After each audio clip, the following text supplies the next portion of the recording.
Yo, what up? Kyle here, guys. Been a minute. I just want to quickly talk about SummerSlam.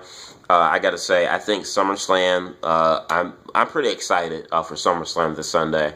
I think there are a lot of good matches on the card. The card looks great. I think the build has been pretty good, despite some segments concerning some of the feuds leading in to the pay-per-view may have been kind of a little bit questionable and might not have could have been better in certain aspects. However, I've enjoyed the build for SummerSlam this year. For me, I would say more so than I did WrestleMania. The only thing that got me hooked in WrestleMania was Daniel Bryan. Anything else beyond that, and the John Cena feud. But anything else besides the John Cena and Bray Wyatt and what they were doing with Daniel Bryan, WrestleMania was just, the build to it at least was all right. It was a good pay-per-view. WrestleMania was good, but just the build to it was just kind of nah. Here, there are a lot of matches that I'm looking forward to. So I'm just going to go down the list real quickly. Dolph Ziggler versus The Miz for the Intercontinental Championship. Don't really care for this match too much. I love Dolph Ziggler. I would like to see him become the IC champ because I think he needs to do something. However, they're going to use Ziggler like they do for everything else, and that is to make other people in the ring that he works with look good and put on a good performance, but he's really not going to get much of anything other than that than just to put on a good performance.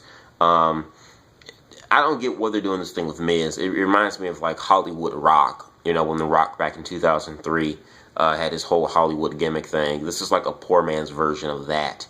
God, WWE. Anywho, so yeah, I hope Miz wins that, but he probably won't. Jack Swagger versus Rusev in a flag match. This has actually been a pretty interesting little feud that's been kind of going on here. It's your classic, American hero wrestler versus, your anti-American villain. It kind of reminds me of like, Hulk Hogan versus the Iron Sheik kind of like thing. It's got an old school vibe to it that this feud has. It's common, we've seen it 1,000 times over, but this one I'm actually kind of intrigued in. Obviously, you got to figure Swagger's going to give Rusev his first loss. We also got Paige versus AJ Lee for the Divas title. I think they've done a tremendous job with Paige, not tremendous, but a good job in turning Paige heel and making her more relevant. To me, Paige has been more relevant now than when they first put her on the roster and just threw her the title belt. I was glad when Paige became the Divas champ, but her run as champion was really, I would say, forgettable. And that's nothing on her. I kind of blame WWE for the way they booked her because they really didn't give her much to work with or really develop her character. They're just not now developing her as a heel. When I'm saying to myself, she never should have been a babyface in the first place when they first called her up. I mean, let her work as a heel like she'd been in NXT.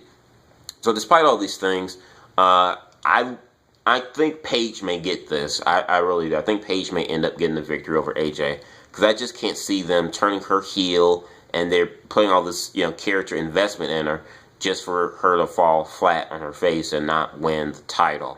So I mean, hopefully Paige wins it back.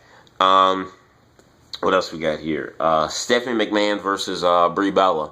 Storyline wise, building wise, I think this has been the best build in terms of a feud going into SummerSlam, and probably one of the best builds for any feud really I've seen in a while in WWE. Stephanie McMahon versus Brie, really good stuff here, really interesting. This is one of those entertainment matches that you're not supposed to take seriously.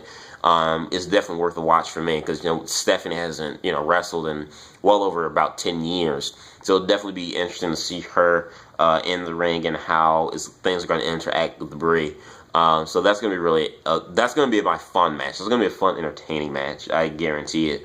Roman Reigns versus Randy Orton. I never really cared for the feud of Randy Orton versus Roman Reigns just because this feud, they've always kind of had an off and on feud since ever since really the Shield turned babyface. They would have Roman Reigns face Orton on Raw, and he's facing him on house shows. So I've kind of had a taste of Orton versus Roman Reigns, and I really don't care for it too much. But this is like an official, like legit big match for Roman in particular. So this is the first milestone for Roman to get over as they continue to invest and to build him into the next big thing, hopefully. So obviously you got to figure Roman has to get this. Dean Ambrose versus Seth Rollins. This should be a good match. I gotta say, Dean Ambrose needs to win this. He really does. Here's the reason why.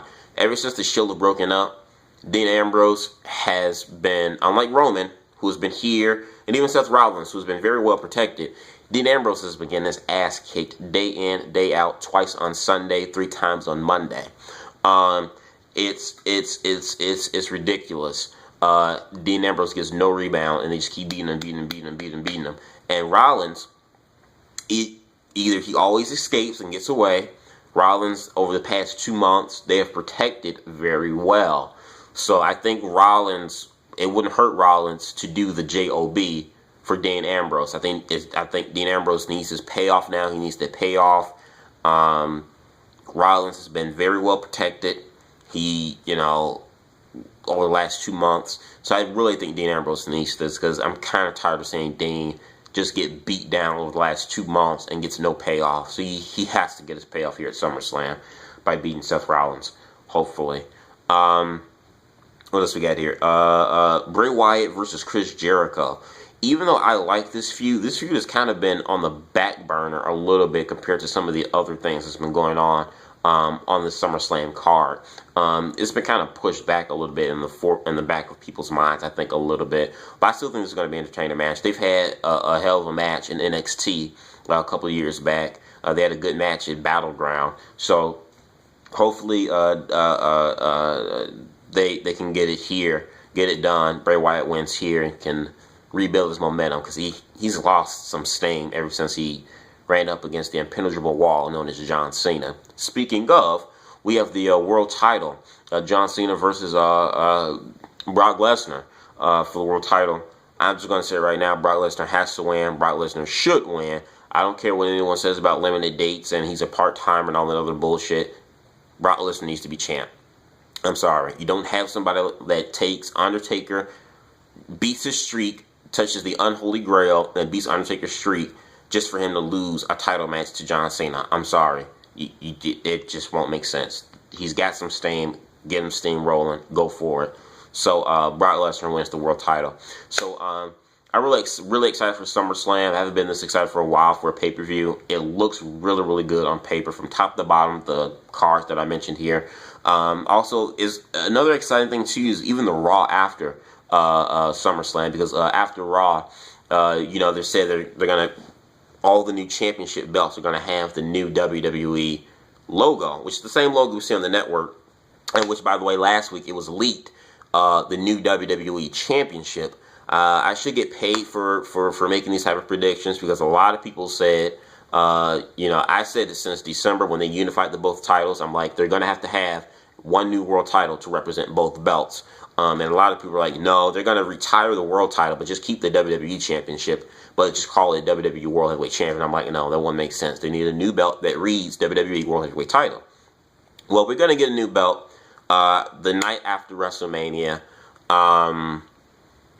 It looks the same as the current WWE Championship, but with just the network logo. And it looks like they added maybe 2 extra side plates. So we're going to get 4 side plates instead of 2 that we have on the current WWE title. But either way, it's a new belt. I told everyone it's going to happen. It looks like to me, from the new logo, some of the new belts will be getting in, or at least the current belts with the new logos and the new WWE Championship belt. It looks like the Monday Night Raw after SummerSlam may be the stamp for a new generation, hopefully. Because this card here has a lot of the young talent. You've got Paige, AJ Lee, Brie, the former 3 members of the Shield are on this card and have big spot matches. Dolph Ziggler, who's still young. So you have a lot of young, Rusev. You have a lot of young potential talents on this SummerSlam card, which looks really good, which makes it interesting for me. Some new, fresh talent.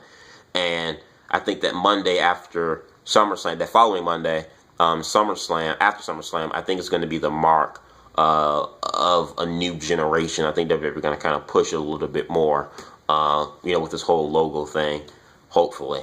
So you guys let